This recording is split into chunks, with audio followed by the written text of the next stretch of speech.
Além da precisão, ou seja, além de saber que o nosso algoritmo acertou, como nesse exemplo aqui, 99,3% das instâncias ou dos exemplos classificados, uma outra característica importante que nos conta sobre a qualidade da classificação realizada é o que nós chamamos de matriz de confusão.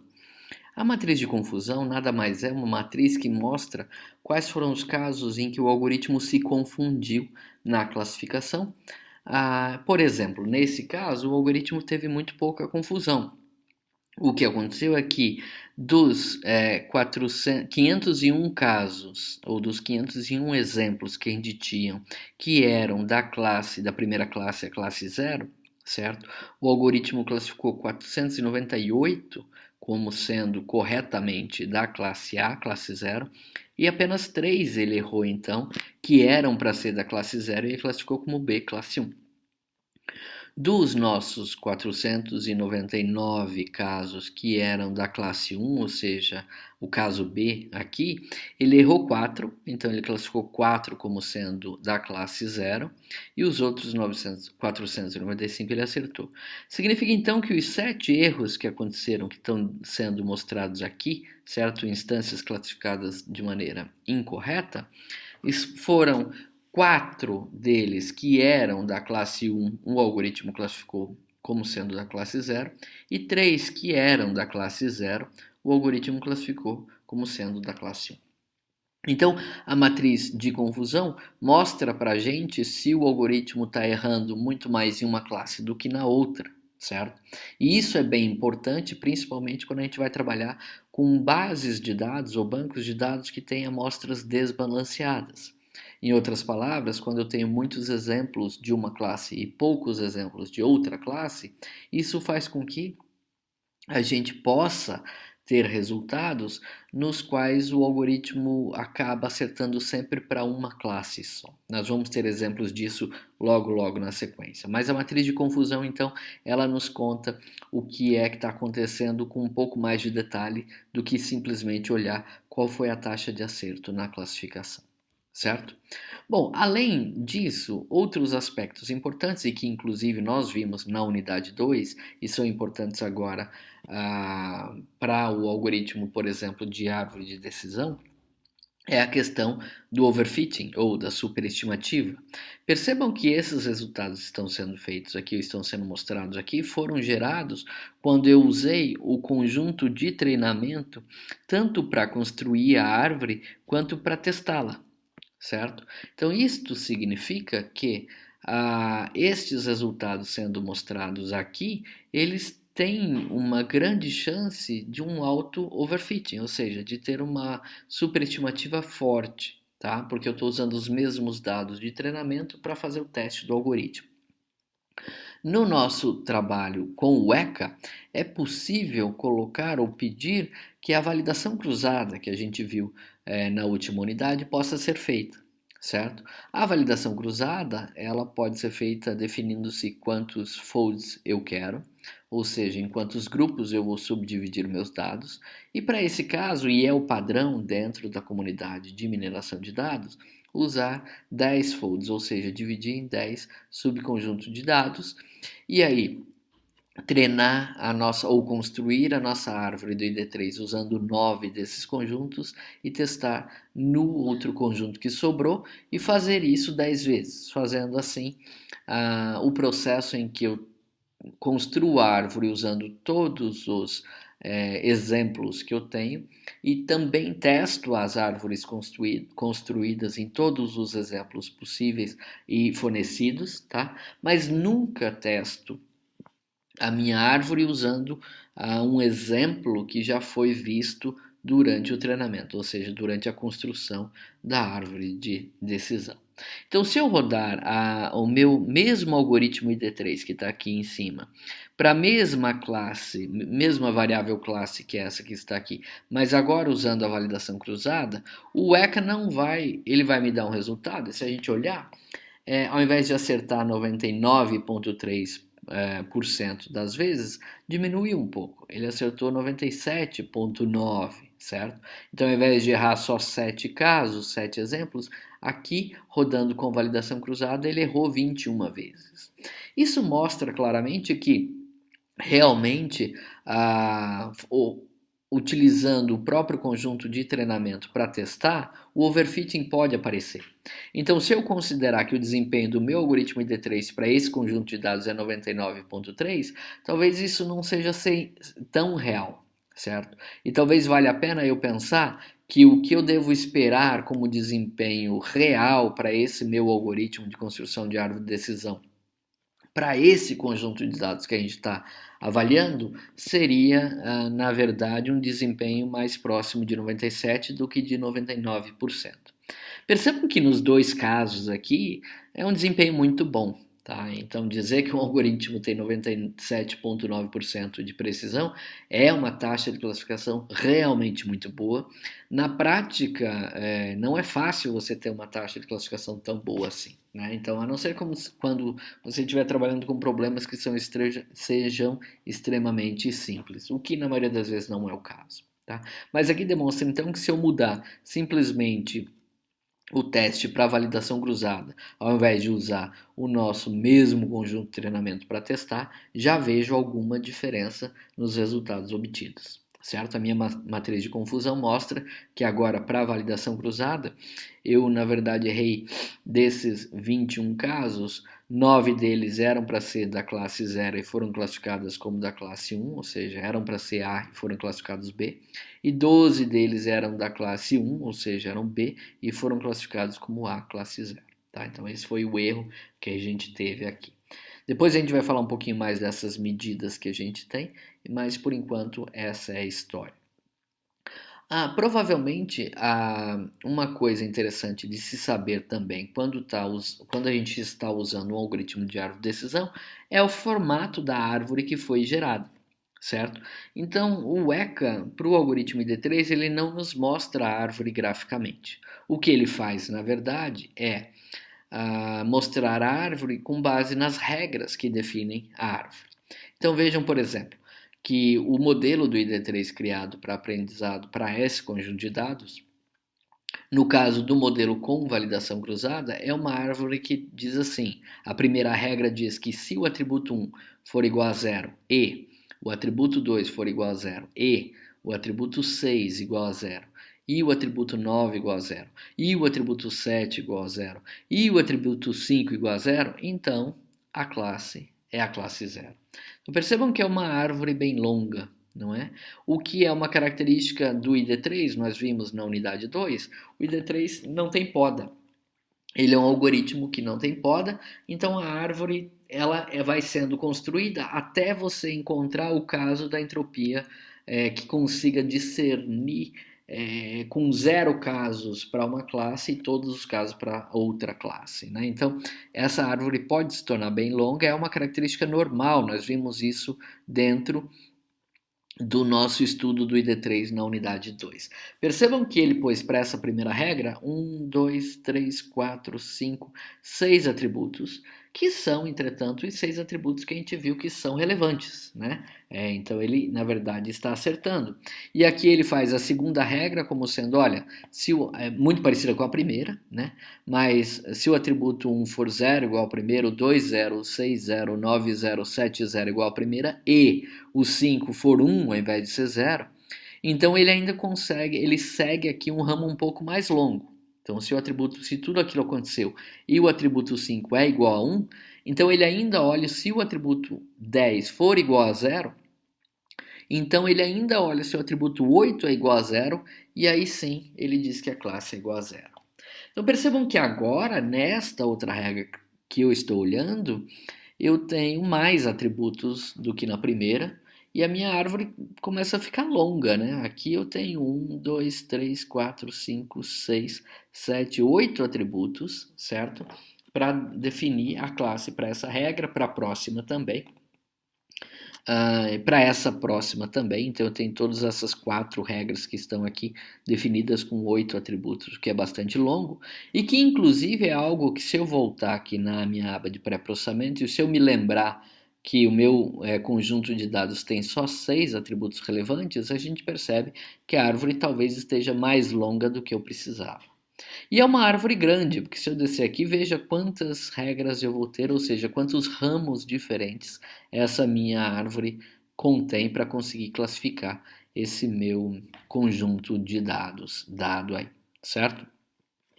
Muito bem, eu vou entrar num processo agora de eh, ex- explorar com mais força as características, principalmente de superestimativa do ID3, tá? E para fazer isso, e também o problema das classes desbalanceadas, e para fazer isso, eu vou abrir aqui no nosso ambiente Weka o mesmo conjunto de dados que eu tenho, ou seja, um conjunto de dados igual a esse que a gente estava trabalhando, quer dizer, com classes balanceadas e 6 atributos relevantes, mas eu vou pegar só um subconjunto desse banco de dados com apenas 10 instâncias, ao invés de usar as 1000 instâncias que eu estava usando naquele caso. Tá? Só para a gente perceber que, assim como conversamos na unidade 1 e na unidade 2, se a gente tiver um conjunto de dados com um número de instâncias muito pequeno, a gente tem uma tendência muito forte de ter overfitting, certo? No algoritmo de aprendizado, e a gente perde a confiança, ou seja, uma base de dados com um número muito pequeno de exemplos, ela tem muito menos confiabilidade, estatisticamente falando, de acertar casos que vão aparecer no futuro. Em outras palavras, o que eu quero dizer é que se eu tenho um conjunto suficientemente grande de exemplos, o desempenho que eu consigo tentar estimar para essa minha árvore de decisão ou para esse meu classificador, ele vai ser muito mais confiável e o meu classificador vai se comportar de maneira muito parecida para novas instâncias que vão aparecer. Quando eu construo o meu classificador com um número muito pequeno de instâncias e depois vou usá-lo para classificar novas instâncias que vão chegar, a confiabilidade de que eu tenho o acerto garantido para esse meu modelo, ela cai. Tá? Vamos tentar ver isso na prática, vocês vão ver que vai ficar um pouquinho mais fácil de entender. Então, agora, como segundo exemplo, eu vou abrir aqui o nosso segundo arquivo, que ele tem o mesmo nome, mas ao invés de 1000 instâncias eu tenho apenas 10 instâncias. Vocês percebem que eu tenho só 10 instâncias, continuo tendo os 11 atributos, que são exatamente os mesmos, só que eu tenho menos instâncias para cá. Tá? Vou dizer que a nossa classe aqui é a variável classe mesmo, só para a gente ter isso aqui. E é assim que a gente está distribuído. Se eu for trabalhar na classificação e se eu for usar o mesmo algoritmo ID3, se eu fizer a geração da minha árvore usando apenas o conjunto de treinamento, quer dizer, aquilo que a gente faria e estaria sujeito ao overfitting, construindo a árvore, o que acontece é que, percebam, caiu um pouco o desempenho, mesmo olhando para o conjunto de treinamento, certo? Então, usando o próprio conjunto de treinamento que foi usado para construir a árvore, usá-lo também para testar, ela acertou 8, a minha árvore aceitou 8 das instâncias que eu tenho e errou 2, o que caracterizou 80% de precisão. Percebam, eu vou voltar aqui para chamar a atenção de vocês. Não, desculpem. Isso aqui, na verdade, se eu mostrar para vocês, esse desempenho não é o que a gente está querendo e eu não posso comparar com aquilo que a gente fez anteriormente. E eu não vou nem editar esse vídeo, eu vou deixar esse errinho que aconteceu aqui para mostrar para vocês que o que eu fiz aqui foi classificação para a variável atributo 10 sendo a classe. Então não dá para comparar este com este, quer dizer, o que a gente rodou anteriormente com o que a gente rodou agora, porque aqui eu estava usando a variável classe como classe, e aqui eu errei e deixei atributo. Então não considerem isso aqui, isso foi um erro, eu preciso na verdade voltar aqui e dizer, olha, a classe, o meu atributo classe vai ser o atributo classe, agora eu vou rodar de novo. Percebam que agora eu rodei usando os exemplos de treinamento também para testar, acertei 100%, certo? O que é uma característica aí que talvez até nos mostre um overfitting. Então a árvore criada, ela decorou exatamente, muito provavelmente, esses 10 exemplos que a gente tem, tá? A árvore criada, perceba, ela só olhou o atributo 1, e se o atributo 1 for 0, ela diz que a classe deve ser 0, se o atributo 1 for 1, ela diz que a classe tem que ser 1. Na minha matriz de confusão, percebam que ela acertou as 4 instâncias da classe A, nunca classificou uma que era A erradamente como B, e ela também acertou as 6 da B, nunca classificou erroneamente uma que era B como sendo A, o que está muito bonito, certo? Então, o que a gente tem que tomar cuidado é para casos como este. Você treinou o seu classificador num conjunto de dados que você tem, mas o conjunto de dados que você tem é pequeno, então a confiabilidade que você deve ter nele não pode ser muito grande. Tá? E quando você fez construiu um classificador, como por exemplo uma árvore de decisão, e olhou qual seria o desempenho desse classificador nessas instâncias e achou 100%, você não pode se iludir e pensar, então isso significa que qualquer novo exemplo deste problema que chegue, se eu usar esta árvore de decisão aqui, eu vou sempre acertar para escolher a classe 0 ou 1 dos exemplos que vão chegar. Na verdade, não, porque como o exemplo é muito pequeno e eu tive essa taxa de acerto, essa precisão, usando o mesmo conjunto de treinamento, eu tenho que desconfiar disso, porque pode ter havido overfitting e esse resultado que está aí pode, na verdade, então, só ser uma questão de que para esses dados, para esses 10 exemplos que estão aí, a árvore sempre acerta. Mas, para exemplos novos, talvez ela não acerte. E isso eu preciso ficar atento. Tá? Para tentar identificar até que ponto esse 100% está correto ou não, eu posso tentar fazer a validação cruzada, mas eu tenho que ter em mente que a validação cruzada para um conjunto de dados tão pequenos, então volta aqui para a gente olhar, olha, nós temos só 10 instâncias nesse conjunto de dados que eu estou trabalhando, certo? E para um conjunto de dados tão pequeno, nem mesmo a validação cruzada às vezes me ajuda a ter uma ideia daquilo que vai ser o desempenho do algoritmo. Percebam, eu fiz com a validação cruzada e ele de novo acertou 100% dos casos. E aí isso poderia me fazer pensar, olha, essa árvore de decisão, ela vai acertar sempre para todos os casos que vão chegar aqui. O que na verdade não é real. Então, Estevão, o que eu deveria fazer para ter uma ideia real do que de qual vai ser o desempenho da minha árvore? Eu deveria poder treiná-la em um conjunto de dados e testá-la em um conjunto de dados diferente e suficientemente grande. Se eu estou trabalhando com uma base de dados de treinamento bastante grande, imagine aqui 1 milhão de registros, fazer a validação cruzada já seria suficiente para eu ter uma boa ideia do desempenho do meu algoritmo num caso real. Entretanto, quando eu estou trabalhando com um conjunto de dados muito pequeno, igual esse, que só 10 instâncias, nem mesmo o resultado da validação cruzada às vezes vai me dar a ideia que eu deveria utilizar como estimativa do desempenho do algoritmo. Para mostrar para vocês esse caso, imagine então que eu vou continuar usando essa árvore ID3 construída para esses 10 exemplos, mas eu vou testar o desempenho dela no conjunto de dados que a gente usou anteriormente, que eu comentei com vocês, que é um conjunto de dados criado exatamente com a mesma distribuição de probabilidade desse aí que eu estou mostrando com 10 instâncias, certo?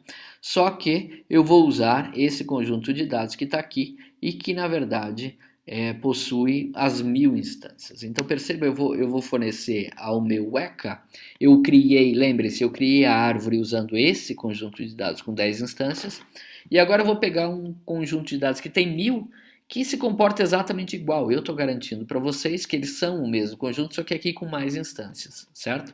Então eu estou dizendo para ele, olha, use essa árvore de decisão que você aprendeu com essas 10 instâncias e teste para ver se você acerta naqueles 1000 exemplos que eu tenho, tá?